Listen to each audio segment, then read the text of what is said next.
I look at these internal and external factors and say, you're not broken, but there are a whole set of factors that are influencing us as women and affecting our health that are invisible.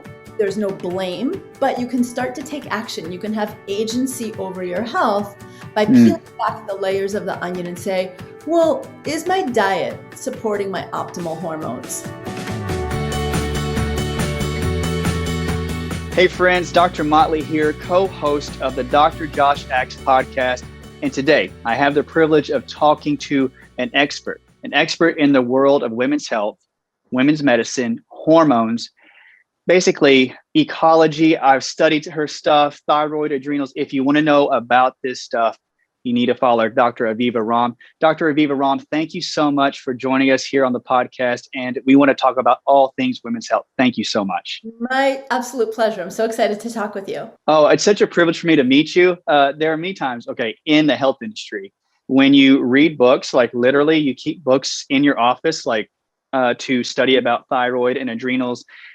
In my office, I do much Chinese medicine, different forms of laboratory testing, kinesiology, and I always try to find references back to finding out about the adrenal kickback mechanism, the thyroid mechanisms. Now, we're going to get into hormones. I think many of the people out there want to know about you, Aviva. So let's start off. I just want to say I read your credentials. I love your website. So anybody out there, you got to check your website out. Such great info. And you are a Yale-trained medical doctor. And I tried to dig a little deeper though too, but you have a really interesting backstory about how you got into health and at a very young age, and you went through some trials. Do you mind touching on that a bit and just letting people know where you came from to get to this health aspect of your life? Of course. So I actually have a very unusual background in that I grew up in a housing project in New York City, although I know y'all are in the South, at least we're recording from the South. So I lived in the South for 18 years, just saying. Grew up in a housing project with a single mom. I was a smart, kind of like academically precocious kid. I was that spelling bee science fair kid, literally both. And to get out of my neighborhood, I kind of used my smarts, and I got into college when I was 14. Went off to college. Wow. No, right? So I left home when I was 15, on the road to becoming a medical doctor. But think back, this was 1980. And if conventional medicine is still kind of conservative now, back in 1980, there wasn't anything called alternative medicine or integrative medicine. It was either you were in the box or you were out of the box. So to study that stuff, you really had to kind of find your own path. Even the first naturopathic school hadn't fully opened then. So I was on my way to doing pre-med. And when I was 16, I left school because during that first year, I got exposed to traditional Chinese medicine, meditation, environmental studies, women's health studies, midwifery, and herbal medicine. And I was like, this is the path for me. And when you're a teenager, you're so idealistic, you're going to change the world. So I went to school and apprenticed myself to a midwife. And I actually practiced as a midwife and an herbalist for over 20 years. I ran the National Association for Herbal Medicine Practitioners, created their first journal, wrote like 6 or 7 books, including an award-winning textbook in herbal medicine, had 4 kids that I homeschooled. But at some point, I felt like there were more and more people now, acupuncture was becoming recognized, chiropractic, naturopathy. But when you went into the medical model, you were still like almost like a sheep going into a wolf den. You know what I mean? And so you had people who could get what they wanted out of the box, but then when they needed something from conventional medicine, it was still the same old, same old. Oh, you're giving, you don't want to treat your kid's ear infection with an antibiotic. What? Do you want your kid to go deaf? What? You're having a home birth. Do you want to kill your baby? I mean, it was literally were said. So I decided to kind of like pull it all back to where I started with 4 kids and go to medical school. And I did. So I went to Yale, and that was an amazing experience. And one thing led to another. And I kept writing books, doing my herbal stuff, went into internal medicine, and then switched over to family medicine so I could do the obstetrics and pediatrics. Then before I even finished residency, like 5 functional medicine practices reached out to me and were like, we want you to join us. And there was one that was particularly interesting at the time. They were all, all interesting, but there was one that was particularly just a very rich opportunity. So I went to that practice and got very steeped in the world of functional medicine, but Hmm. ultimately wanted to create my own model, which was kind of a hybrid of midwifery and herbal philosophies with that marriage to the best of conventional medicine. And that's what I've done. So I have my right now my practice is totally telemedicine, and I'm doing a lot of online teaching, continuing to write books. I have my newest book, Hormone Intelligence. That's what I want to talk to you about today. Yes. Now I have 4 grown kids, 2 grandbabies who I got to midwife at home, which is pretty special. I feel like that's like my top favorite credential is that I got to midwife my grandkids at home. And I honestly Oh, couldn't be that's more so good. fortunate. I love my work. I love my work. People often ask me what inspires me. And it's really my inbox and my social media comments. It's all the people, especially the women who write to me and say, I'm struggling with this and I never felt hope until I read your article. Or even if they need to do a conventional therapy, like, I now feel empowered to do this, or I felt like nobody was listening. And so Mhm. honestly, like multiple times a week, I just get tears in my eyes or like a Oh, because I get these beautiful, or the random baby that's named Avi or Aviva because someone. oh, That's kind of like my life in a nutshell. Oh, and I've been with my same partner for 37 years, so that's about where I'm at. Yeah. well, it's so impressive, Doc, that when you've written 7 books, and at the time, back when you're saying that naturopathy, herbalism was not really accepted, even today, though, I mean, at times, if you're in mainstream medicine, I understand, like I use a lot of Chinese and Ayurvedic herbs and spices, and some individuals would, think that's a little unusual. And even back in the day, like you bringing it up and bring it to the forefront, because when you look at your books, it's almost like you are an ecologist in your own way. Like I can see the ecology and the herbalism coming into our integration.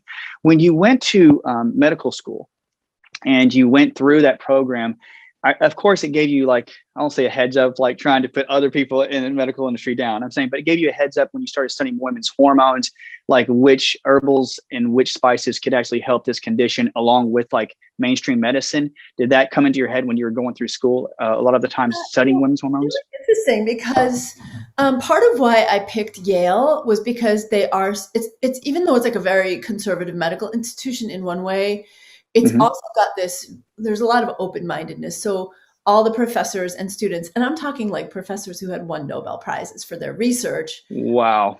we were all on like a first name basis. I mean, there were a couple of doctors in their 70s or 80s that you would call doctor just because you couldn't not, you know what I mean? Yeah. Like even some of the most senior the dean, we were all on first name basis. They were very open. Like I actually have a book on vaccinations that I wrote in like 1998, came out in like 2000, and it's not anti-vaccine at all. It's like very neutral about like helping parents make the best choice. And I Yeah. had friends who were physicians who were like, do not put on your medical resume for your application that you wrote a vaccines book. And I was like, well, they're going to find out. There is an internet now, and I'd rather know. And they were very receptive. And then when it came to the integrative stuff that I was doing, I actually offered an elective at lunchtime because people were so curious. And Yale actually turned it into a required part of the medical curriculum. So Wow.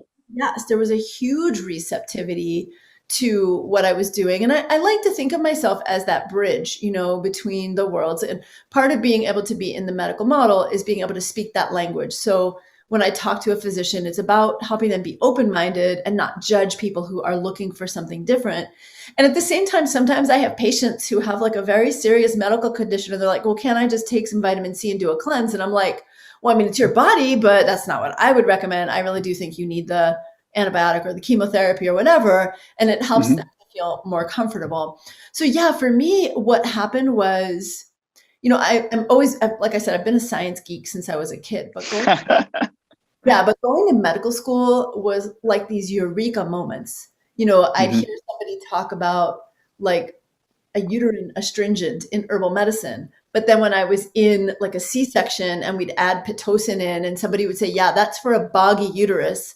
And I was like, oh my gosh, we have that same expression, but in herbal medicine, we use red raspberry leaf or whatever. But to actually see, like, you're in the body of like a human living being, and they're like, oh, it's a body uterus. Here's what happens when you give the Pitocin, and you go, and you're like, okay, I have a whole new perspective. Or, talking about the adrenals, it's very different to talk about them theoretically, but to actually have been in there. But also, I had some remarkable experiences. Like one time when I was in residency, I gave a talk on different herbs. And one of the herbs I talked about was horse chestnut, which can be used for varicose veins. And about 3 months later, one of my teachers came up to me and said, hey, Aviva, do you think that horse chestnut would work for a 300-pound man with pretty severe diabetes who's got really bad varicose veins? And I was like, all right, well, that may be pushing it a little bit. And he's like, well, actually, I heard you talk about it and I tried it and I've been doing it for 3 months, and he's having remarkable results with his varicose veins. So yeah, the lights were going off all the time, but I still write curriculum in integrated medicine for Yale now, a decade and a half later. So it's been a really rewarding journey. Like we talk about mitochondrial function, right, in functional medicine, but actually having a really deep understanding of what that means and meeting people with true genetic mitochondrial disease and how that plays out, especially for someone who, like, for me, I'm so curious. I'm like, we can be watching a movie and my husband or my kids will Google that. Let me Google like that. And so it's the joke, and the family mom's going to Google that. I agree.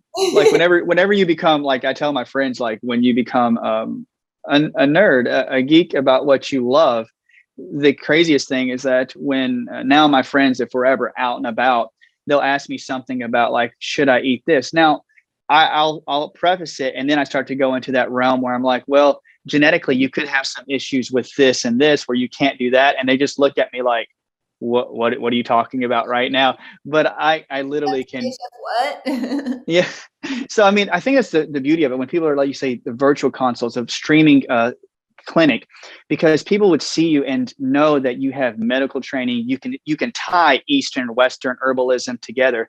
I think that, do you find that in your practice, it's great to be forced to have to learn something brand new? Like many times here at the office, I don't understand something, and I tell people I actually had to wing through it and learn something new and go find out something. Because when you talk about mitochondrial genetic defects causing adrenal and thyroid issues, then tying it into Eastern medicine, like with the triple warmer meridians, the pericardium, and you go, oh, they actually do correlate with the symptomatology with what Western medicine says. You think of spleen Qi deficiency, but then you think of like low stomach acid, and then you think of SIBO, and you're like, this is actually, I love that. To me, like whenever, I don't feel like we need to have Western science validate a 5,000-year-old system like Chinese medicine or Ayurveda. Yeah. That would be very arrogant to think, oh, that system has value because it's correlated. But when it does correlate, like for a nerd like me, it's like, oh, that is so cool. Like I love it. I really think that whenever the lights go on in my head, sometimes where I go, oh, that's why they call it like a kidney deficiency. And then I'll find that they have evidence of like a literally kidney infection or bladder infection. And with all that coming. Yeah, no, go ahead. I'm so excited. No, I love it. Say again. I love it. What you were saying? I was reading something the other day. Okay, this is like so random, but we started watching this crime drama, and something came up. Oh, no, I was reading a novel, and it was about coroners back in like the Old West and how they didn't know how to like do forensics. And so they would study like these stages of after death, right? And so one of the stages, like we know rigor mortis, right? But one of them was livor mortis, and it's spelled LIVOR, and it means blood stagnation. And I thought, oh my God, my mind was going with like liver and Chinese medicine and blood stagnation. Because, right, like that's one of the things with Chinese medicine, liver qi and blood stagnation. And as soon as I saw that, I was like, what of my friends would actually get this if I said it? And that's what I like it when your friends know that you know about something, and they do come and ask you, and there's only a certain amount you can get to a point. You go, if I go past that, they're just going to like zone me out, which is okay. Chinese medicine, like I can say it to you, and you're also like, oh wow, I love it. Yeah, I totally geek out. with that, we're geeking out. I think that many individuals out there, like I know that there's many patients, lady clients that come into the office and that suffer from like hormonal imbalances, and they want a new way of thinking. When I read your book, and when I've been looking through it, I've been looking at the reboot section, which is just, oh my goodness, and how to rethink ideas. They want a new avenue, and your book shows that in the adrenal and thyroid book. And I know that even the younger demographic is now experiencing those issues like PCOS and endometriosis, and going through these infections and diseases that could be in the gut that's causing issues with their hormones. I know that you've been drawn to that demographic. You've been drawn to help with all women of all ages. What I'm asking is, for anybody out there, there's a lot of hope that's being lost. I mean, literally, like people come in and there's a lot of people, little ladies that are just losing hope because they don't know the answers. And in your new book, I want to talk about it because it's about to come out soon. So people need to go pre-order this. I was reading some of the summaries, like the abstracts on it. And I don't, if you want to give like a summary or like how it restores hope, and just speak your mind on your book, I'd love to hear it. Thank you. So one of the things that is really important to me about the book is that it starts out with this idea that as women, we're not Mm-hmm. broken. Like there's nothing wrong with us. And I hear that so often in my practice. Folks who are following you and folks who are following me, they're often folks who are already looking for things that are natural and already doing things that are like starting to change their diet. And so they'll come to me either online or my medical practice, and they're like, Doc, or Dr. Aviva, what am I doing wrong? Or what's wrong with me? I've been doing Mm-hmm. all these things right, and I still have endometriosis or PCOS, or I'm struggling to get pregnant, or my period's killing me every month, or I'm getting these migraines. So I wanted to say, like, you're not doing anything wrong, and you're not broken. Chris, you talked about, me being an ecologist. A big piece of what I try to understand, we hear the term root causes, but what does that mean? And it means, Mm-hmm. what are the underlying factors or triggers Mm-hmm. that are off balance, either internally, like maybe it's your microbiome, or maybe because you had a lot of antibiotics as a kid, your stomach environment isn't great. So you have, low stomach acid or high stomach acid. And, these things affect our digestion and our nutritional absorption. Maybe it is environmental endocrine disruptors, chemical hormonal triggers in the environment that we're all Mm-hmm. exposed to. So I look at these internal and external factors and say, you're not broken, but there are a whole set of factors that are influencing us as women and affecting our health that are Mm-hmm. invisible, but there's no blame. But you can start to take action. You can have agency over your health by peeling Mm-hmm. back the layers of the onion and say, well, is my diet supporting my optimal hormones? Is my gut microbiome or leaky gut, is that contributing to possibly some problems with estrogen absorption or elimination?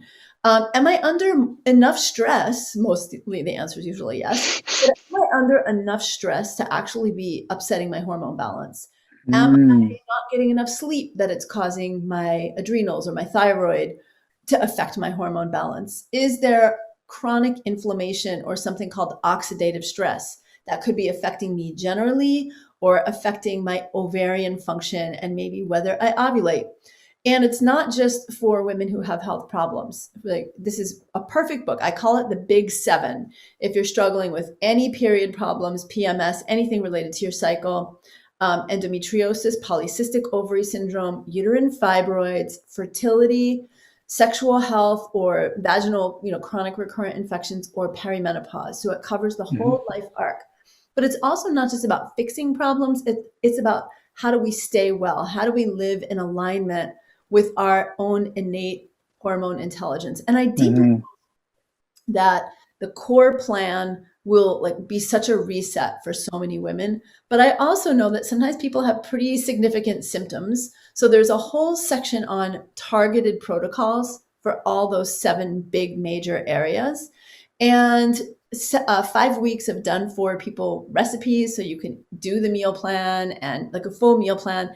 And I hope this is the kind of book that if someone picks it up in their 20s, they're still picking it up in their 50s. I hope it's the kind of book that if somebody picks up in their 50s, they're passing it on to their daughter or their granddaughter, or maybe somebody picks it up in their 40s and then they get a copy for their mother. Because I feel like it's that book that is kind of across life cycles. And it's based on, it's funny because I submitted a huge manuscript for anyone who does writing. It was 300,000 words. It was like an 800-page manuscript. It's a big book. But what my publisher said is the reason it's so long is you've been in practice for so long, Aviva, that you always know the next question that a woman's going to ask, and you're trying to answer every question. And that's really what I try to do is like, what are the questions we have about our bodies in our 20s, 30s, 40s, 50s? How do we know what's normal? How do we know what's not? Because a lot of us don't, right? And it's hard to know because you could go to the doctor and you could say to the doctor, I'm having horrible period pain every month. And your doctor can say, what? That's normal. That's normal for women. Take ibuprofen and go on the pill. But it's not normal because just because we're women doesn't mean we should suffer. But on the other hand, I had a woman who just said to me the other day, her mother had horrible endometriosis, but her mother never really talked about it. And then the woman telling me she had horrible periods her whole life. And then when she went to get pregnant, that she couldn't get pregnant. And that was when she found out she had endometriosis. But she just thought because her mother had these horrible periods, hers were normal. Because, well, that's what it must be normal. Like, we don't talk about these things as women because it's kind of awkward and embarrassing. So sometimes women live with these things, don't even know because they think it's normal. So they don't tell their doctor. Unfortunately, this woman, she was able to get pregnant. It was really a beautiful story. Aww. But that's what the book is about. To me, like the way, like reading your other books, that I like the way that you convey when you say taking the information from one generation and passing it on to the next. One thing I encourage everyone out there listening is that it is well written. And when you say, in my opinion, when you find a good clinician, somebody who can find an answer for you, and like you say, understand the next question that person's going to ask, you know that you found a good doctor. And in the way you write, it is like, I was wondering, I said, she like can actually read your mind a bit. That's what I thought for a second there, because my mind would actually go, well, if, of course, like, for example, like this thyroid condition creates this, but what happens if or what is, and then you go into it and you say, well, this, it could be the cause. And you went, well, it's right there. And I think that when you have a generation passing on to the next, realizing that I know that nothing's really simple, but I'm saying, but there are explanations that can be simplified to show what your problems could be. And do you find, Doc, that when you talk about like a parent passing on a condition to a child, and sometimes in the clinic, I'll find that they call them miasms, or they call them where they get those infections that can be passed down. Do you find those kind of emails, those kind of information coming to you where people have said, my parents had this and it passed down to me? Do you get that a lot? Yeah, I do. And, I look at it in three ways. So one way is actually just genetics, right? Like there's just the fact of genetics. And sometimes if our parents had something, we're going to have it. If somebody has a certain like genetic predisposition that is just always inherited, there's a good chance we're going to have it. So I try to be understanding of that.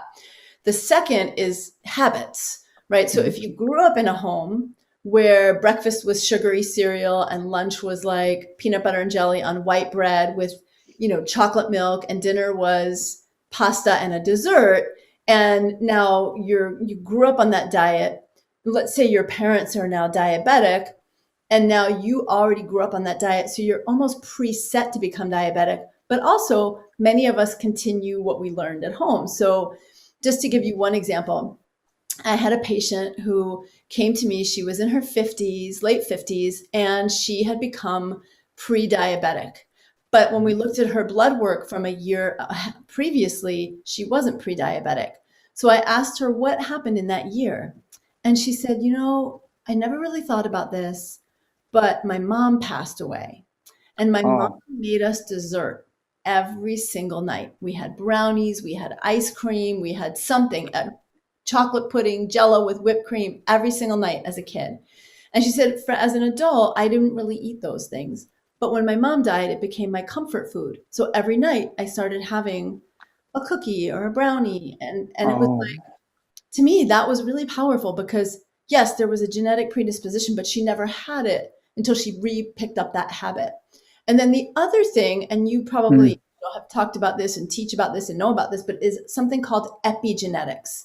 And so for Mm. those of you who are listening who don't know what that means, epi just means the area around something, like the epicenter is the area around the center of something. Epigenetics means that around our genes, there are almost these like light switches of codes that could get turned on and off.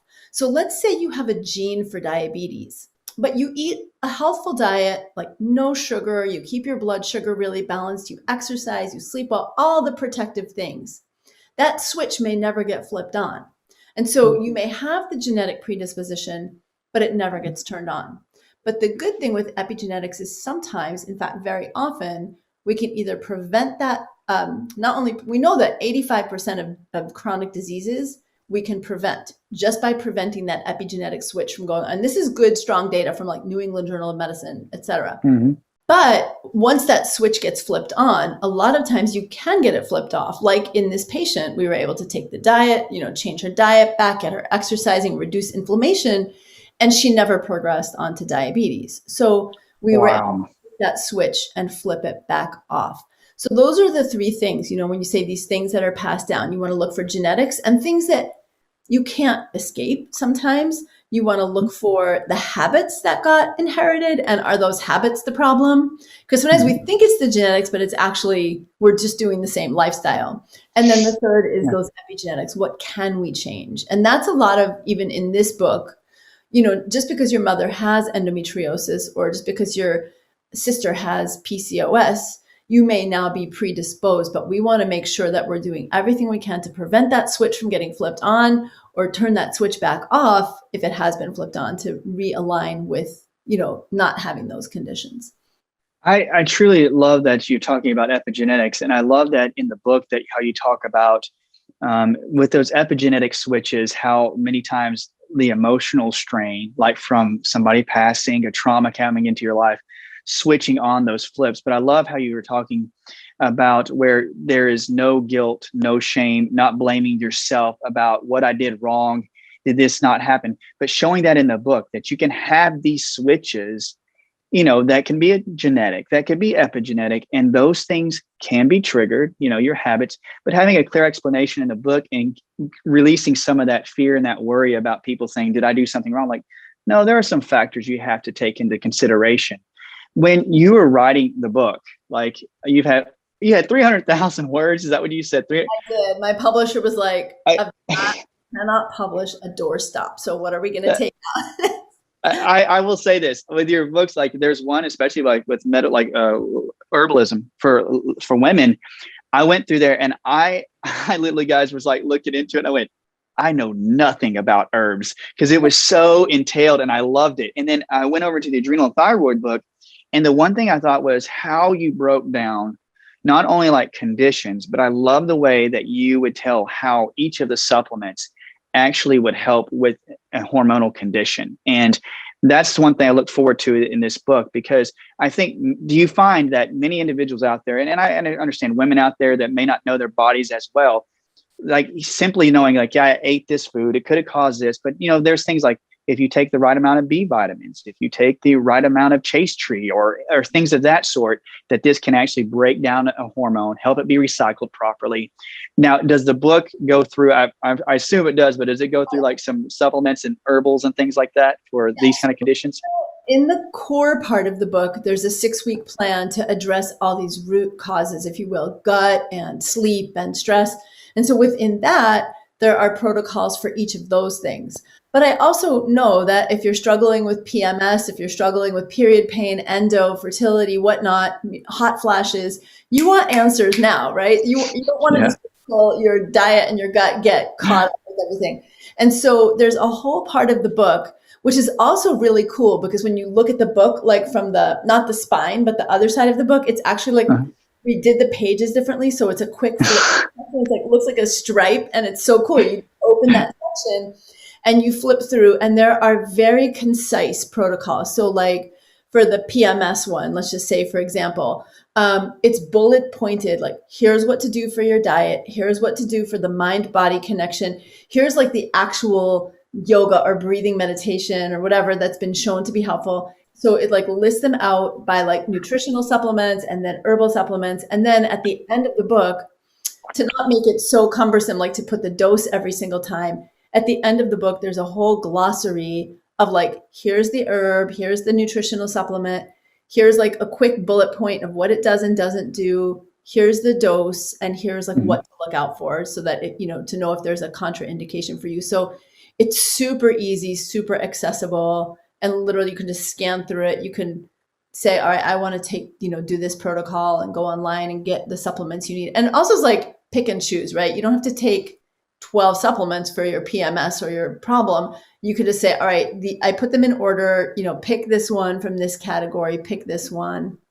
So it's you could just go to that section and use the protocols if you wanted to, but I feel like that is more for the symptoms and some of the core stuff, like you were saying, B vitamins can really help, and it may be that you're low in them. But it's almost like you could either do the core plan and then see how you feel, or if you have more significant symptoms, you can do the core plan and the add-ons. And the cool thing is that I know women are going to say, well, how do I know which one I need? There Yeah. are there are like comprehensive questionnaires that say, look, if you score below this, I have a feeling that the plan itself is going to be enough for you. But if you score above this, you might want to add these on right at the beginning and go through doing both to really amplify your results. See, I think that when any individual is going through that kind of any type of turmoil with their hormones, having a systematic plan to go through would be like one of the easiest but heartwarming knowledge that somebody out there understands how I feel. And when you look through how you write, when you have individuals who can look through the charts, I think an added bonus, and it's a huge bonus, is that when you write, you can tell your passion comes through with your words. I can feel it. People know you care.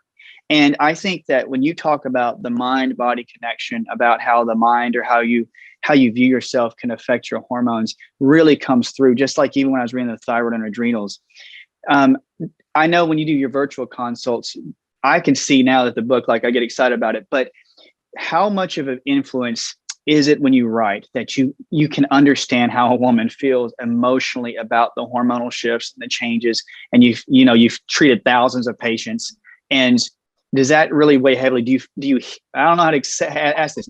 Do you hear that intentional voice inside that goes, I know I got to write this because I feel what the ladies and the women need. Yes. Does that come to you? Totally. So a couple of thoughts came to my mind. One is that one of my favorite quotes in the world is, nobody cares what you know until they know that you care. And so for me, it's always about setting up that relationship, but not because of like an ulterior motive, but because I'm actually really interested and curious and care.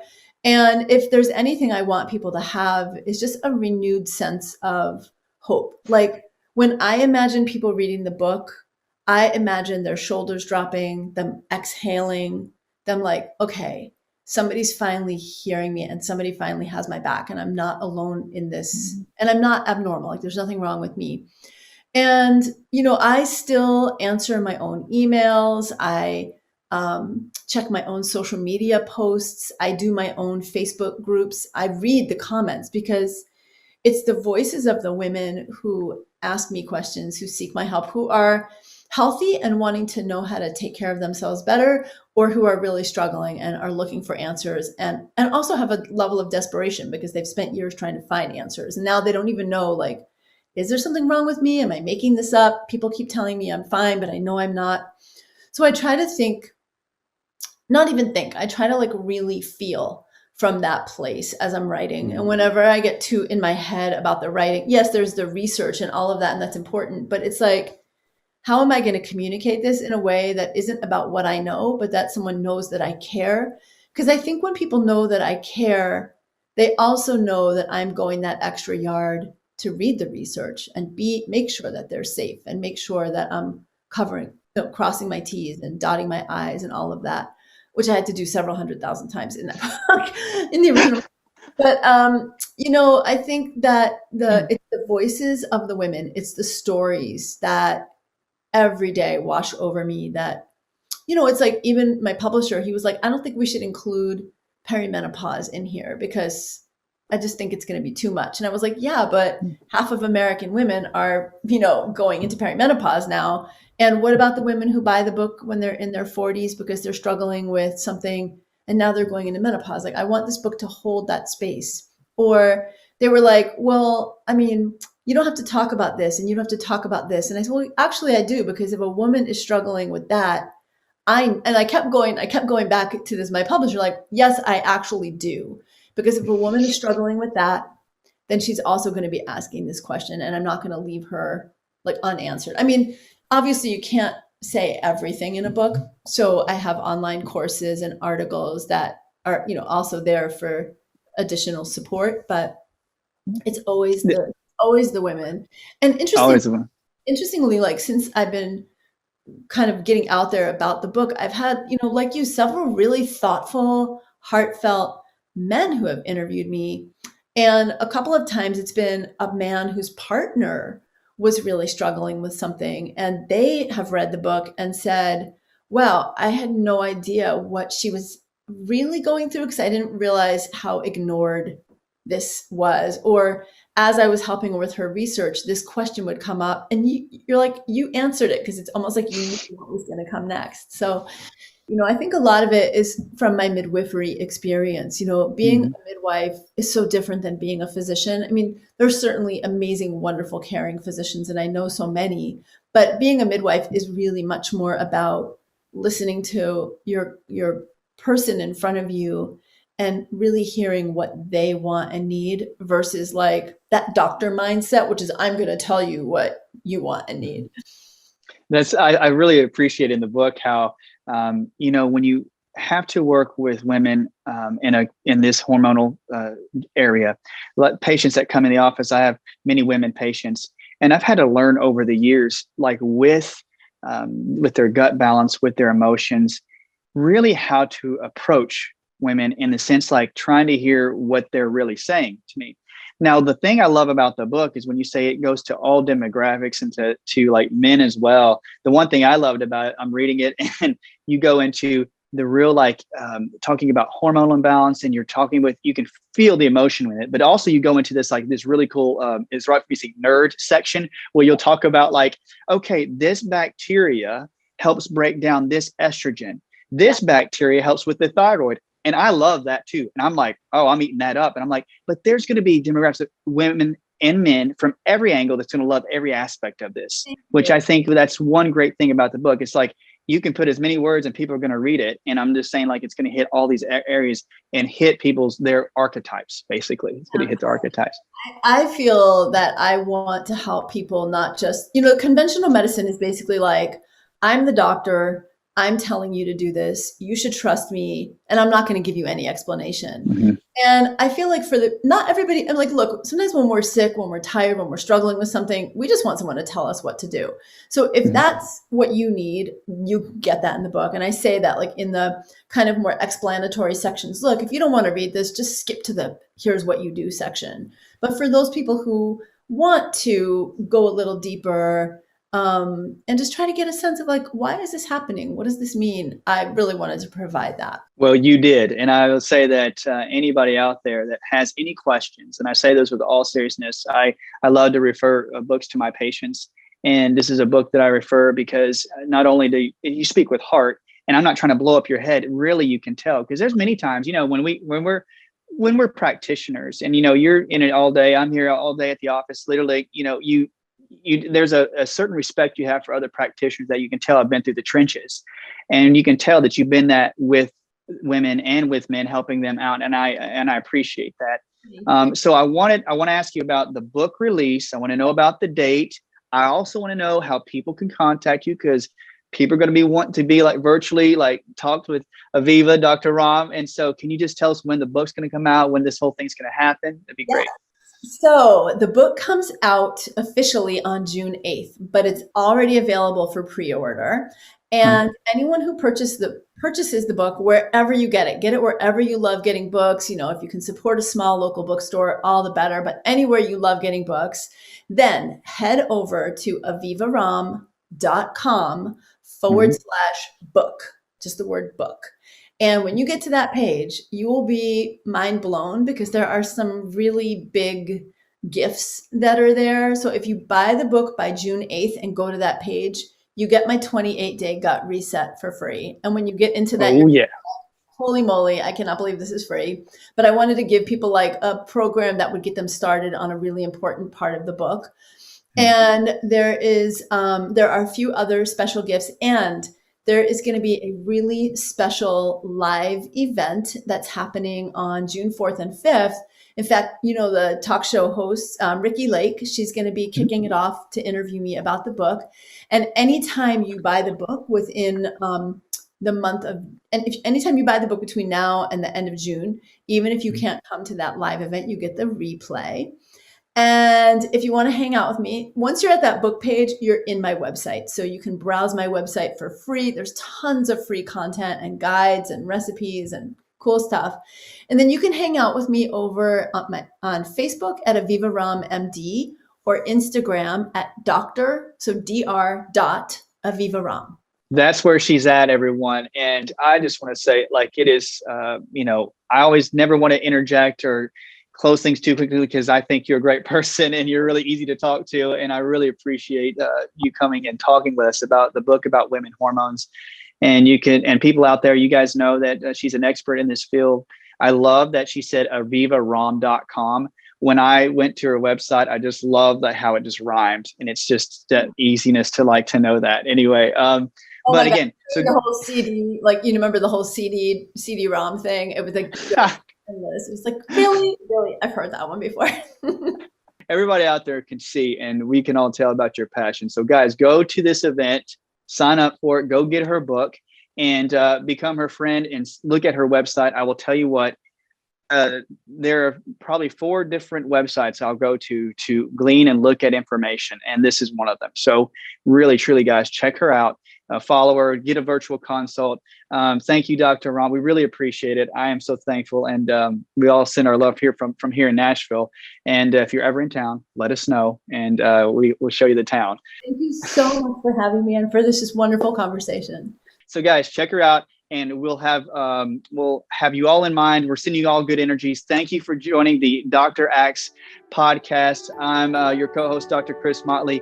Until next time, have a great day. Talk soon.